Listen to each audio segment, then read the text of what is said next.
Joined here in the studio by a journalist and filmmaker, Sofia Amara, who has covered not so much Turkey, but a lot of Syria. And we were talking before we went on air, and night falling in Turkey, night falling across the border, night falling across a front line. There are government-held areas, Aleppo, and there are still rebel-held areas in Syria, Idlib. The world had forgotten.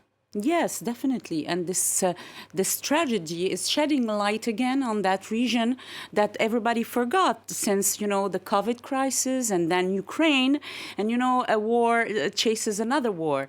And even though the status quo in that region has been like this since 2 years and even more, where you have that zone. And this is what's making it difficult for the rescuer to get to the region where the earthquake happened. And, you have the rebels. You have the jihadists, you have the Kurds, and you have the government-held area of Aleppo and around Aleppo. And it's making it very hard because, the Syrian government doesn't, he's not eager on helping the other zones. And from the Turkey border, it's very difficult because of the earthquake and the other shock wave. The waves that happen after the main one or the first one. The roads have been either broken or it's getting very difficult for the vehicle to get inside the Syrian area. So the ones that are not held by the government are the ones who are suffering the most because of that. And what a lot of eyewitnesses in Syria are saying is 12 years of civil war means 12 years in which infrastructure was never maintained, there was no upkeep on this infrastructure. So, of course, even though it's not at the precise geographical epicenter of the quake, in many ways, Syria is perhaps going to be hit just as hard as Turkey, if not harder. It's true because, these regions, they have been under control of the rebels who haven't been, of course, able to rebuild or to keep it in good shape.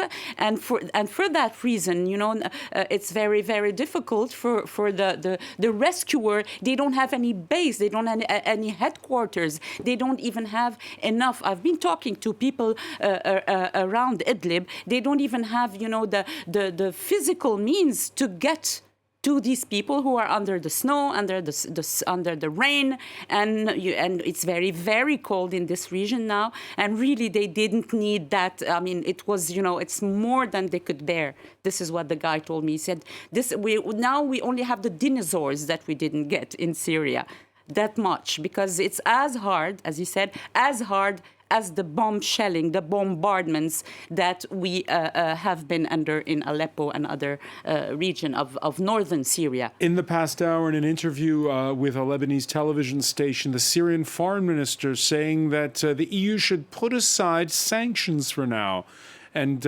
come to its aid the way the world is coming to the aid of Turkey. Yes, indeed.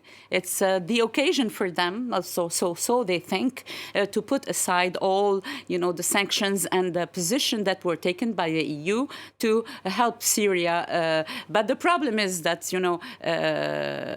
first of all, the Syrians, that they have been accused so many times, the Syrian government, of taking hostage any help that was sent by the UN or by the Red Cross or by the Europeans, for the region under their control.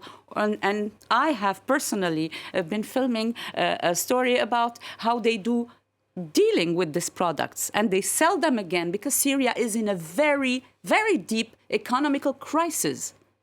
So Syrians, they lack of everything today. It's the currency is totally a wreck. And today, what do? They have a black market where people go and buy the products that Europeans that have been sending to them for these kind of cases and catastrophes and disaster for the population that sometimes they don't have access to it.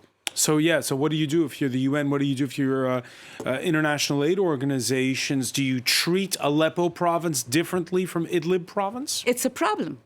It's for them to sort it out.